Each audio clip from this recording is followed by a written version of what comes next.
Hi అండి. అందరిది lunch అయితే అయిందా? మాదైతే ఈరోజు చాలా అంటే చాలా లేట్ అనమాట. ఈరోజు లేట్ అయిపోయింది. మామూలుగా నేను 1:30 1 లోపల తినేస్తానమాట. ఈరోజు అయితే 3 గంటలు అయిందనమాట. మా పాప తింటా ఉంది చూడండి. కరెక్ట్గా అమ్మాయికి నేను ఇచ్చి అరగంట అయింది. అరగంటగా తింటా ఉంది. అట్లే తింటానే అట్లే జీర్ణం అయిపోతుంది అనమాట అమ్మాయికి అయితే. మళ్ళీ దానికోసం స్పెషల్గా ఏం వాకింగ్ చేయడాలు లేకపోతే ఇంకేదైనా పని చేయడాలు అవసరమే లేదు. కరెక్ట్గా 1 అవర్ అవుతుంది మా పాప తినేదానికి, తిని లేసేదానికి 1 అవర్, ఖచ్చితంగా 1 అవర్ అవుతుంది. అదనమాట. మీ పాపలు కూడా ఇంతేనా? అదే మీ పిల్లలు కూడా ఇంతేనా? ఇట్లే చేస్తారా? నా కూతురు అయితే అంతే అండి. లేట్ అనమాట. ఎక్కడికైనా వెళ్ళాలి అనుకుంటే కూర్చునిదంటే లేదు త్వరగా. అందుకని నేనేం చేస్తానంటే తినేది కూడా ఆపేసి తీసుకెళ్ళిపోతా. వాళ్ళు వచ్చిన తర్వాత తిను అంట.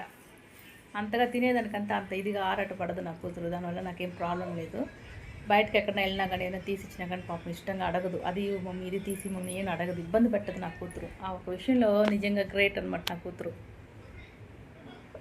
తినే విషయంలో నేను చెప్పేది. అన్ని విషయాలు నా కూతురు గ్రేటేలేండి.